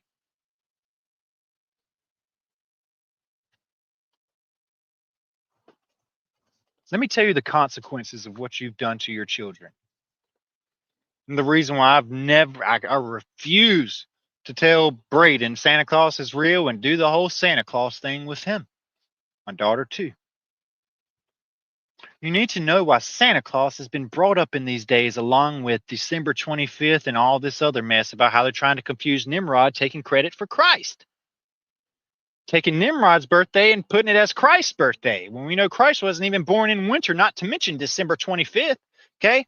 I need you guys to think, if you're a parent, what you have done is this. You told your kids to believe with all their heart that Santa Claus is real. And if they go to bed at a good time and they're good and they do the right thing all year long, that you will give them Santa Claus will come down your chimney, break in your house, and will give them presents. All you have to do is believe. So they do. And they look excited about the gifts. And then you're like, wait, I have to tell them the Christian side of this too in the background. So you take them to a church and they start all this Christmas play stuff. And then at the same time, they're doing all this Santa Claus stuff. They're more excited about getting gifts during the, what's it called? What's it when you blind, Secret Santa. They're more excited about the Secret Santa gift exchange than they are the Christmas nativity scene. Okay, so what it is they go to church and they're doing the Santa Claus thing. They believe in him, but they're also doing the Christ thing, and they're believing in him. And they think that if they're good, Christ will do the right thing for them, and if they're good, Santa Claus will do the right thing for them. And also, they'll get a bunch of gifts and stuff like that to bring it all together. But then one day, They go to bed early, like you tell them, and then they hear a noise downstairs. I'm telling you my story that I had to go through when I was a little kid, and I remember it like it was yesterday. Every year, me and my brother would go out on the roof of our house. We had a wraparound porch. I'd go out on the roof of my house, and then we'd lay there and we'd look at the stars, and we'd wait to see. And I was telling my wife about this. We'd wait to see Rudolph's red, shiny nose going across the sky, knowing well, technically it's a plane, but we would do it, and we believe like, oh, he's really coming. We gotta go to bed. We gotta go to bed real quick. And I'd tell my twin brother Justin, I'd be like, come on, Justin, let's go, let's go to bed. And we'd hurry up and go to bed. Well, I remember I was like 8, 9 years old. I went to bed like I was supposed to, but I had to pee so bad. I got up and I walked to the top of those stairs as I was on the way across to the bathroom. And I looked down there and the lights were still on. And I know it had to be like 1, 2 o'clock in the morning. And the lights were on downstairs. And Mama told me to go to bed. And then I start hearing things like plastic flopping around and gifts and stuff like that. Whole everything packing and boxing and this and this. I'm like, what is going on down there? Is Santa Claus in the house? And I'd seen the Grinch and all that. I'm like, I can go down there and catch him. So I tiptoe down the steps, look around the corner, and there's my sweet mama laying out presents. I don't tell her I saw her. I don't tell her I went upstairs crying my eyes out. I didn't tell her anything. I just stopped believing. So much, in fact, that when I went to church, I was like mad at all the other kids and everything. I was like, man, Santa Claus ain't even real. And then you get thinking, you're like, well, if she lied to me about Santa Claus, what about the other side of Santa Claus? This other side we're worshiping this time of year. What about him? Let me tell you what you're doing. When you sit your child in Santa Claus's lap, you're putting something physical that they can touch and feel and believe in front of them, but you expect them to believe in a spirit that's meant to be worshipped in spirit and truth.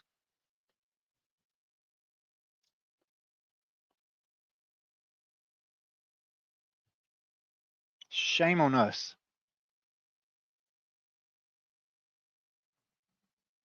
Shame on us.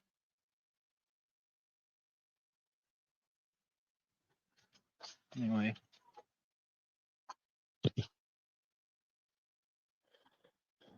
So now here's Marge. She's all worried about her friends. So she wants to make sure that they go and please remind Mr. Flanders that Santa Claus is real. Oh, and here's that scene, by the way, where he tells everybody that Homer's not Santa Claus. This is what will happen, okay? When your kids find out that Santa Claus isn't real, they're also going to find out that they think that you lied about everything else. So Homer tells him, okay, you took me out of trance. I'm not Santa Claus. So he says, oh, come on, you made us go nuts over Santa Claus. No, you went nuts because of the same tricks that make people fall for cults all the time. You have a charismatic leader. He's just a character from an old book. Everywhere you go, you see songs praising Santa. He says, I know I've been swept away by him. When everyone around you believes something, even something preposterous like a magic man flying through the sky on a sleigh, you go along with it. Ned says, that's right. There's no magic man in the sky. And he starts thinking. You don't ask yourself the questions you're afraid to ask. Like, what if you're in the wrong relationship because you're supposed to be in a relationship with God? What if everything that you value is an illusion? So Ned, who believed in Santa Claus and Christ, now believes in nothing. What if there is no God, he says, and he proudly proclaims out in this what seems to be a temple assembly.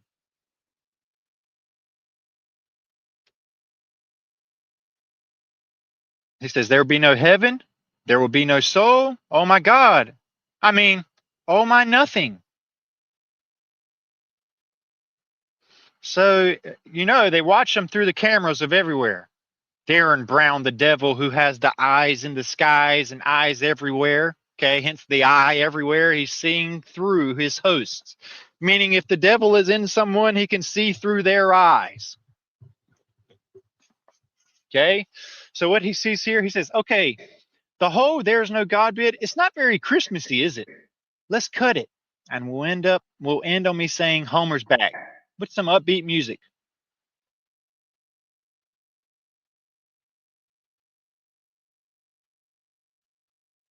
You don't have to know about this. This is just now. It's gonna pick back up with Ned. Ned is distraught.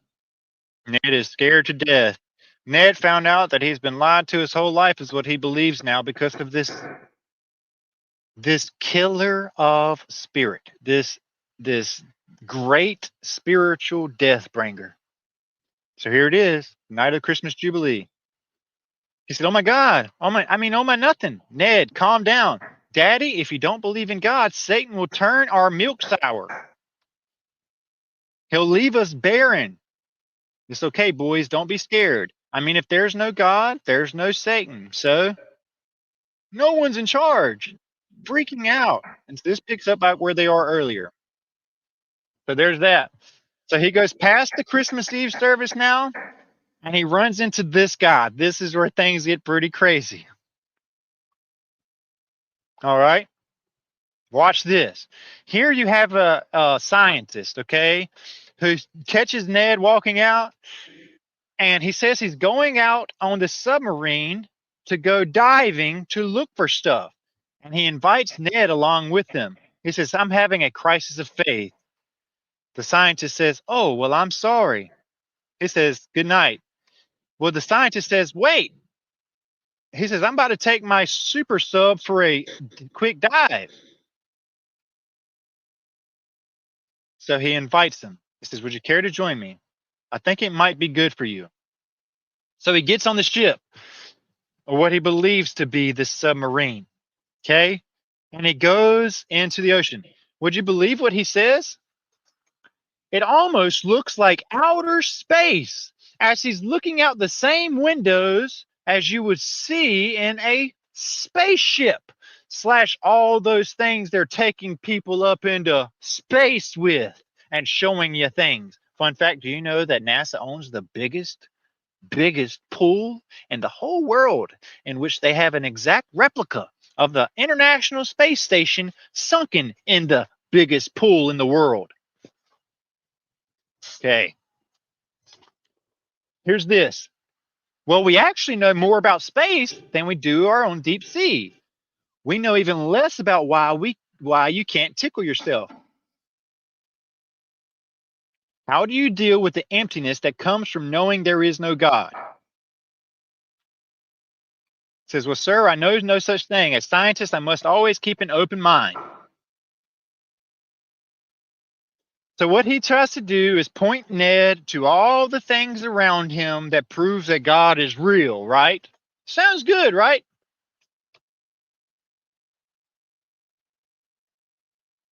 He's talking about creatures that thrive at the bottom of the ocean, that it just blows their mind how they do it.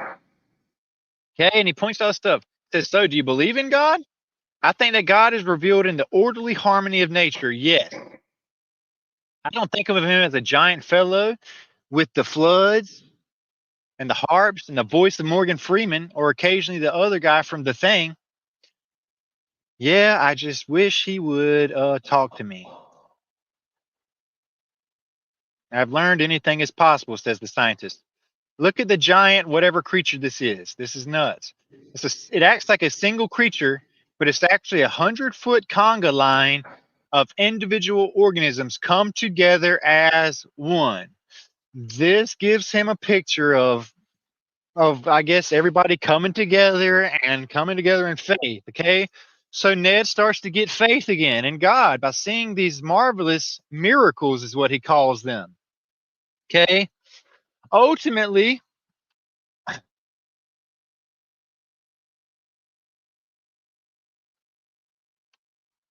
hold on one sec.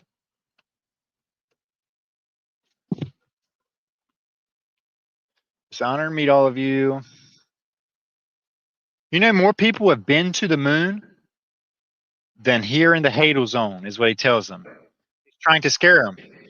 He says, wait, did you say the moon? We're at a very experimental depth right now. So he's trying to make him scared. And so he gets Ned all worked up, making him think that he's at the bottom of the ocean. Ned curses. He says, oh, I guess you say that now. Okay. He's begging him to bring him up. As he's going up, his ship is acting like it wants to explode and all of those things.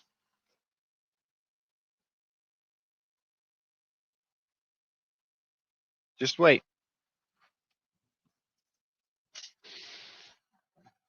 Okay. Watch. So the ship is crunching, so it seems, and all of that stuff, right?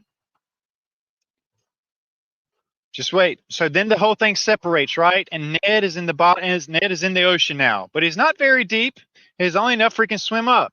When he swims up, he finds himself in an ox yoke.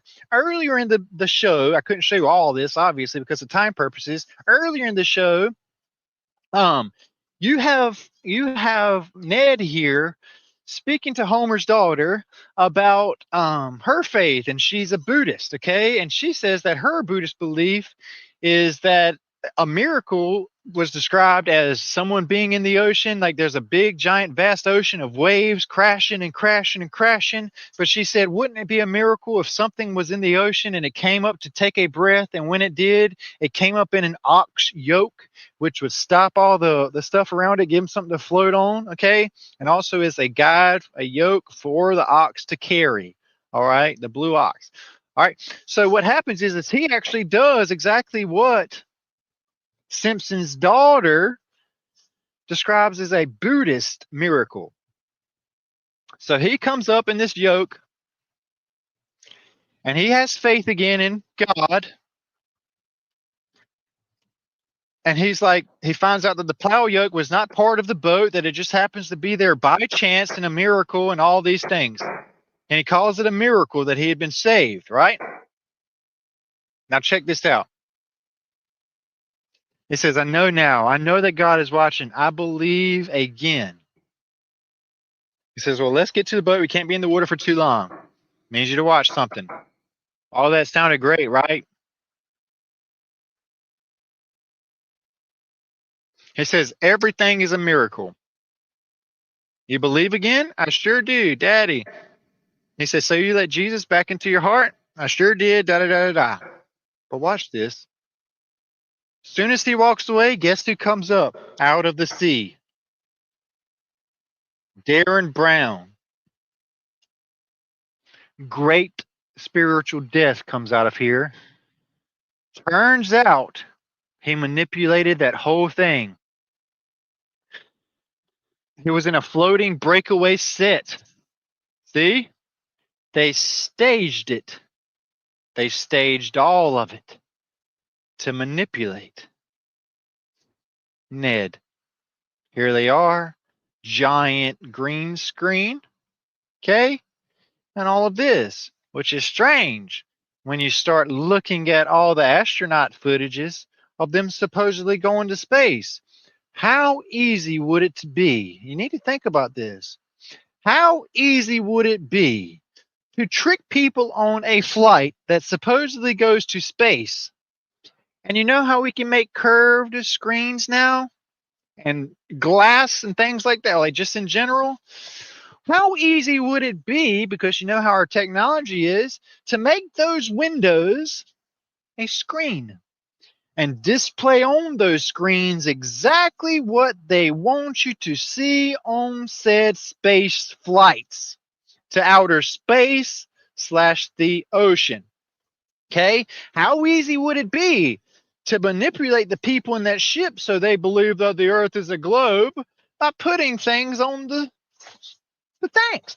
And not to mention, you need to know, that doesn't mean they wouldn't launch an actual ship and all this stuff. They can easily walk someone in a room and do all kinds of shaky, feely things. You need to realize this is a very, very, very plausible thing that's seen here and all the hints that they did then.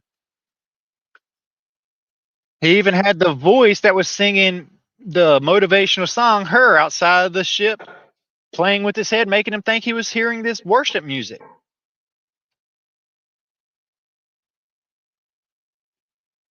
He says, I occasionally do the fake submarine voyage just to keep my SAG card active.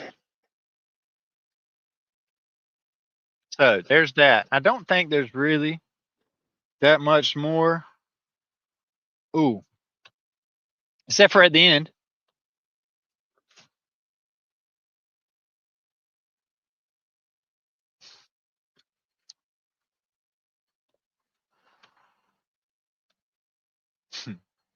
Now, wouldn't you believe that Darren Brown has a puppet?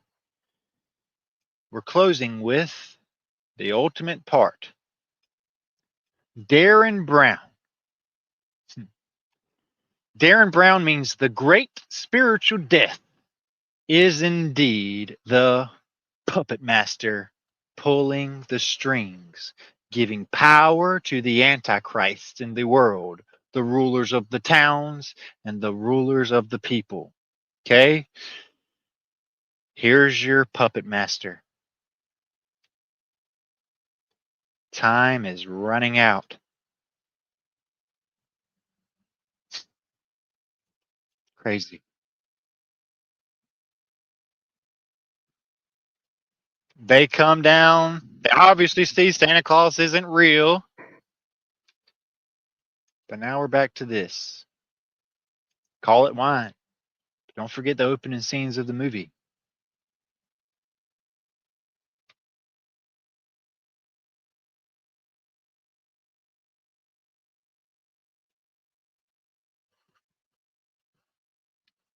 And there you have it, folks.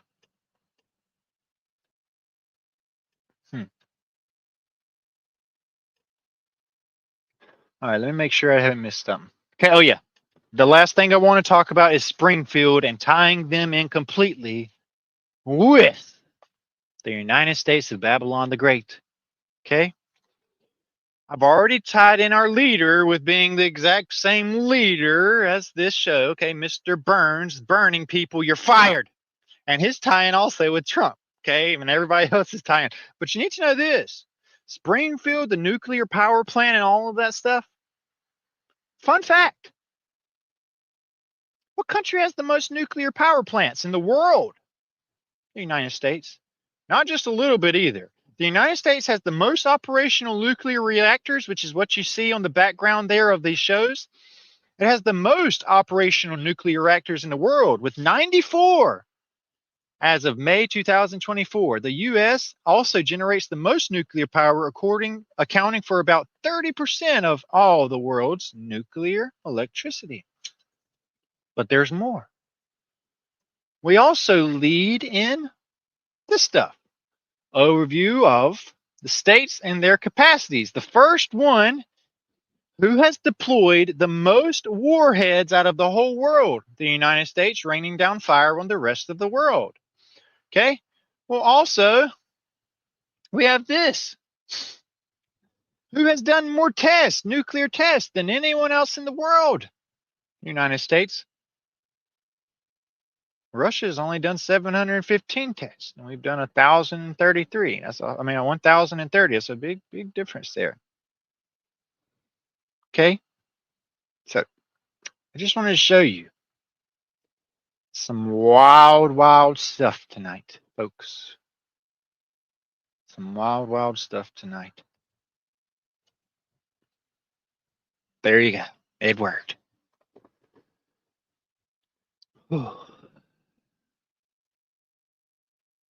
Welp, that was intense. And I know it was a lot. And at some point, you need to know that I've just been trying my best to get this out. It was a point where I was probably rambling a little bit. This is a lot of information for me to keep in my mind and try to present to you guys too. But I truly hope that you got something out of this tonight. Say it's a coincidence now.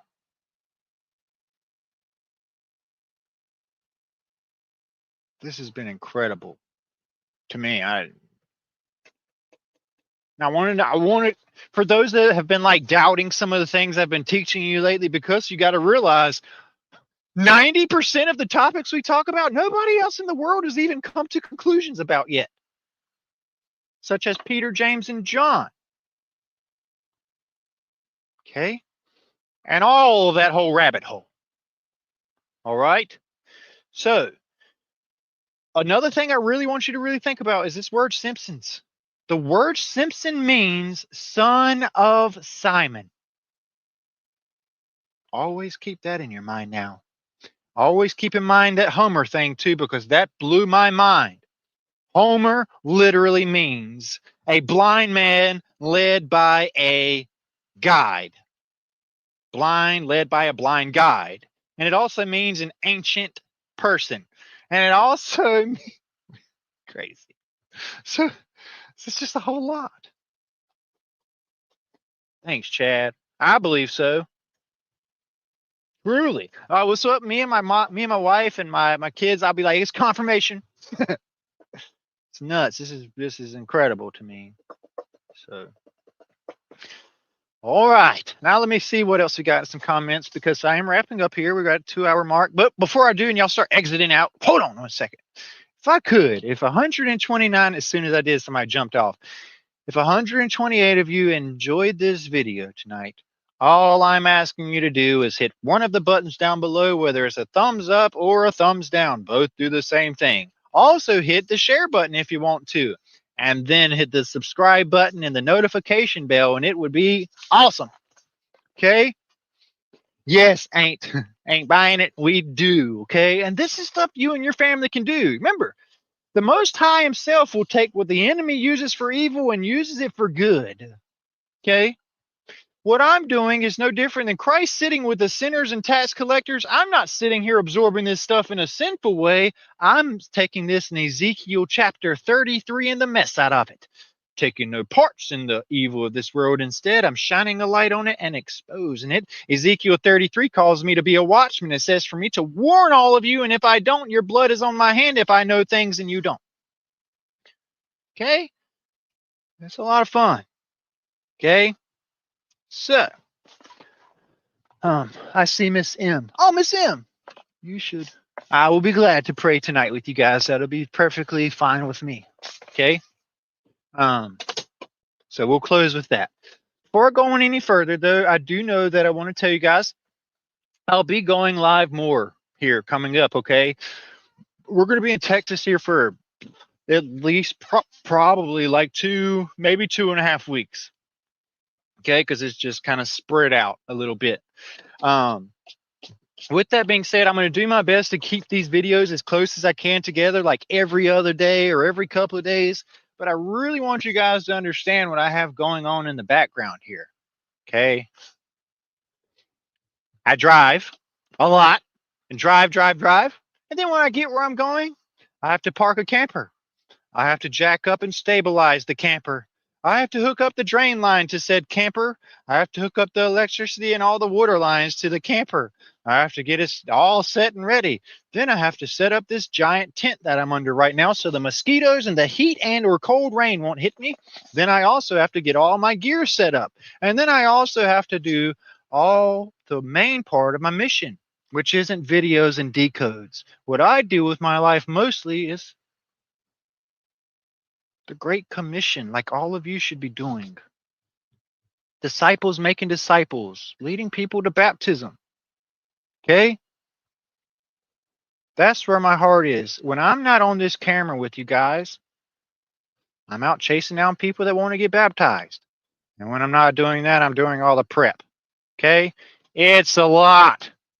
All right? And stoop inside the camper, Chad. Chad says that because I shared a video on Facebook the other day. I'm 6'7".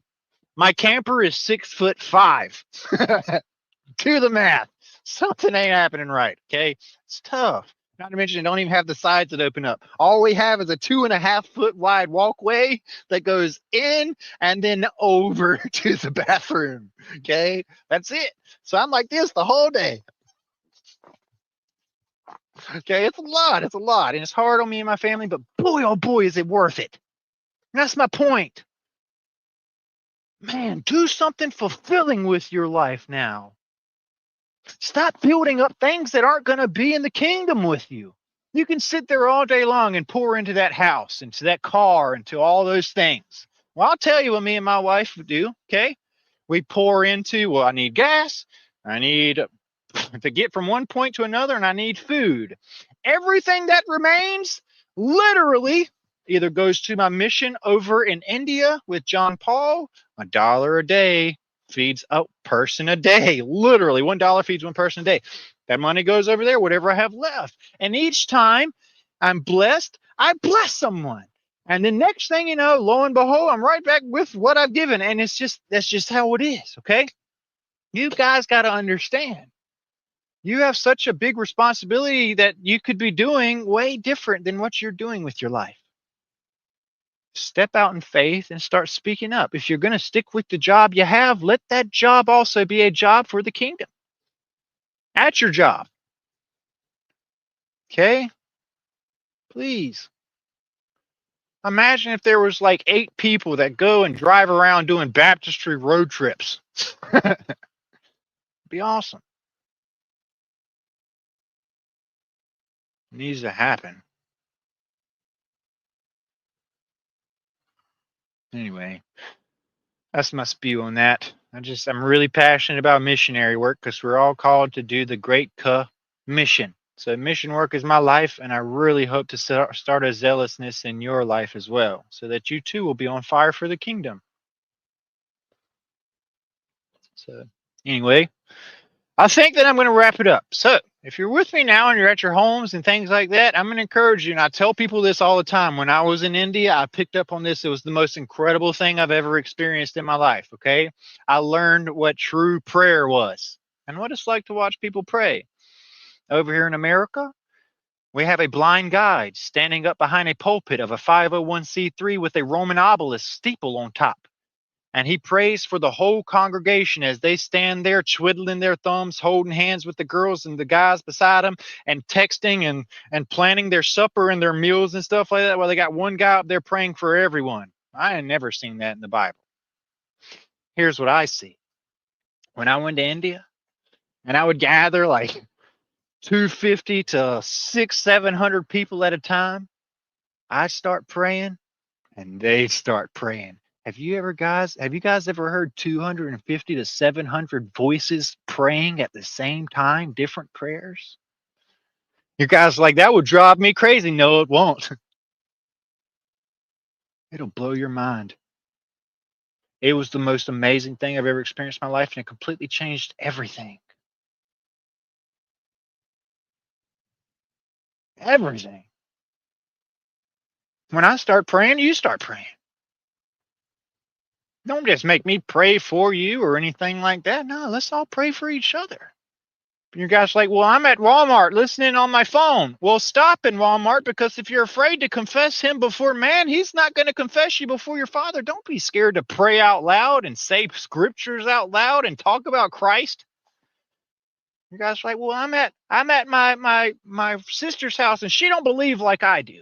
Well, maybe she'll believe you once you just randomly start praying in front of her for her. And you're like, well, I'm in front of my husband and we ain't been getting along today. Well, today, while y'all both are watching this video together, sitting side by side in that room, whether you're mad at each other or not, you both close your eyes. Husband, you pray for your wife. Wife, you pray for your husband. And when you're done, you look at each other and say, I forgive you for whatever stupid thing I was mad about. Anyway, I'm going to encourage you. If where you are right now, if you're able to, I'm gonna encourage you to pray with me, and I'm gonna pray for you guys and stuff too. So let's get on this. I usually take my headphones off, but my microphone's up here tonight. I usually don't do the head covering stuff when I'm praying or when I'm preaching and all that stuff. So let's pray.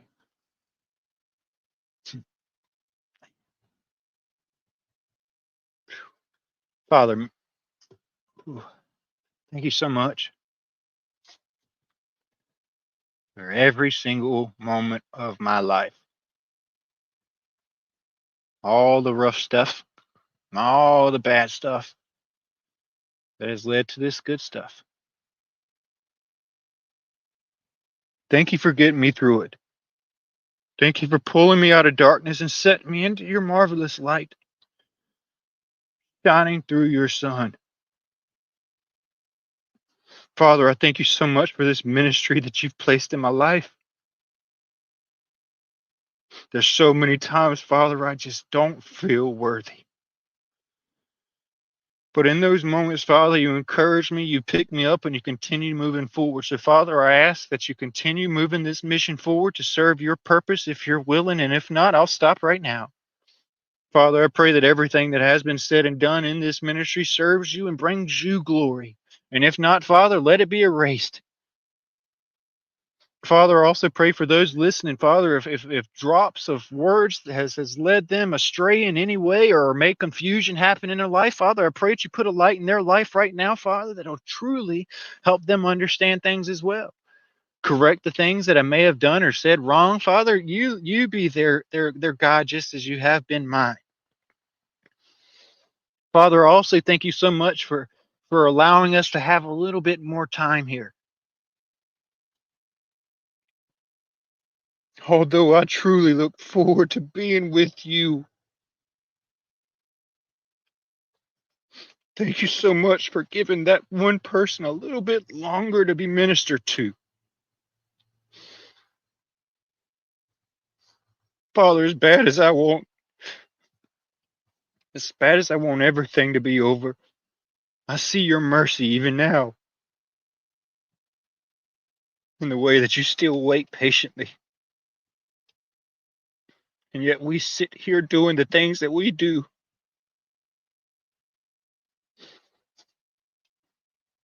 Father, I ask for not just forgiveness in my life. Father, all those listening as well. Just as your son said on that cross, we know not what we do. We're children. But Father, I pray that we truly dig deep and go from that milk to meat. And we desire to learn to grow with you. We desire to follow after the example set through your son. Father, give us that passion, that desire to reach after you and to seek after you, and the way we speak, the way we live, and the way we teach, and the way we are. Father, I pray that during this season that the world has gone blind to, I pray that you wake up parents, Father, before it's too late. Keep them off of the paganistic mindsets of the things of this world and the traditions of men, and keep them focused on why you came in this world. Instead of repeating you coming into this world, Father, let us focus on what you did at the end of your life.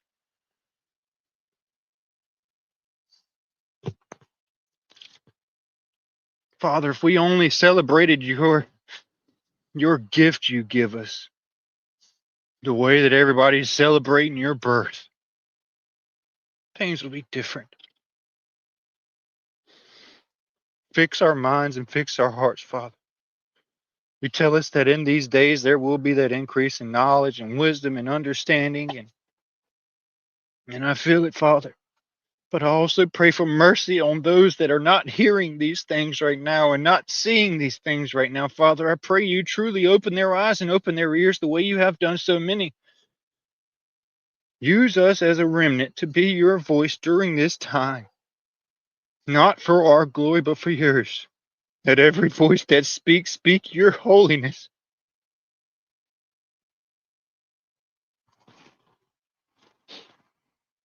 Father, I also want to pray for the ones listening right now that are truly going through things. I know Miss M has had a really rough past week with her eye and her leg. Father, I pray you bring healing and restoration in her life right now. I pray where she is, Father, you lay your hand, Christ, on her. Bring restoration so she may better serve you if you're willing. If not, we know that this time here on this earth is short, and we must endure a little longer. We also know that your timing is different than ours. But I know more than anything that if it's in your will right now, it will be done. Father, I also want to pray for me and my family a little bit right now, too.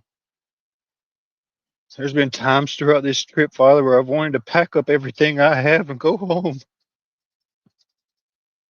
to try again with my mom and my brothers and my family.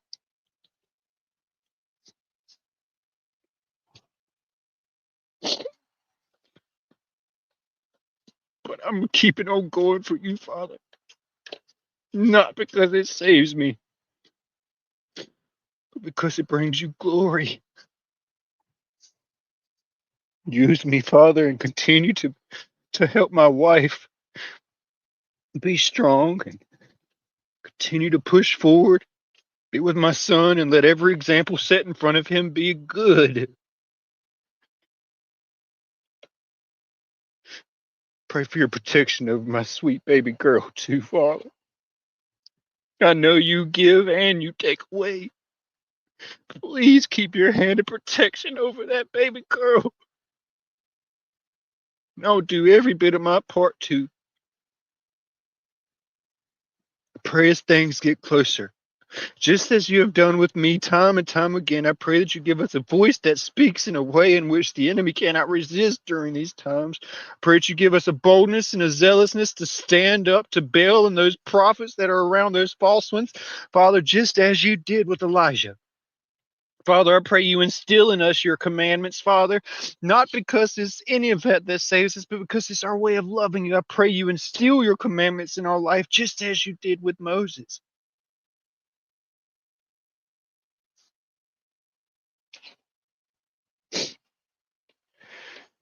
And I pray, Father, if we're that prodigal son out there eating pig slop right now, I pray you help us understand that we're not too far. Help us come to our senses and run back home to you. Be with this country, Father, and whatever goes on, let it be your will, good or bad. Your word says that you create the good and you bring forth evil. You do all things. You ordain both to bring you glory, and that means we should trust you through all things because all things are done through you. Once again, Father, I thank you for this life you've given us. Let everything we do bring you glory, and we thank you so much for your Son. And it's through him that we can approach your throne knowing that you're hearing us, Father. Father, it's through your Son and his precious, holy, and mighty name, my priest, that I ask all these things to be done. Amen. Okay. I'm going to get off of here. I love you guys and really appreciate you being here. If you could, go on and share this, get it out there with someone you love. And I will see you on the next one. Have you a good night and or day wherever you're at. Hope you enjoy this one tonight, folks. Good night from Beyond the Veil.